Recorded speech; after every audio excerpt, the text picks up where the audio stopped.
அணை போட்டு ஆத்த வேண்டும் நான் தடுக்கலாம், காத்த தடுக்க முடியாது. அதையும் மீறி தடுக்கணும்னு நினைச்சீங்கன்னா சாதாரணமா இருக்கிற காத்து சூறாவளியா மாறும், ஏன் சக்தி மிக்க புயலா கூட மாறும். எனது அருமை தமிழக வெற்றி கழக தோழர்களே, நான் மாநாட்டில் ஒரு விஷயத்தை ரொம்ப வலியுறுத்தி சொன்னேன். அதே தான் இங்க நான் திரும்பவும் ரிப்பீட் பண்றேன். இந்த மண் பிளவுவாத சக்திகளுக்கு எதிரான மண், சகோதரத்துவ மண், சமய நல்லிணக்கத்தை பேணும் சமூக நீதிக்கான மண்.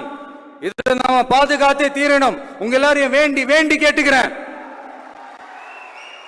தமிழ்நாட்டிலிருந்து பல பகுதிகளிலிருந்து வர செய்திகள்லாம் கேட்கும் போது மன உளைச்சலையும் மன வேதனையும் தரதாகவே இருக்கு. சட்டம் ஒழுங்குன்னு ஒன்று இருக்கிறதாவே தெரியல. அதுக்கெல்லாம் இந்த கரப்ஷன் கபடதாரிகள் கவர்மெண்ட் தான் காரணம்.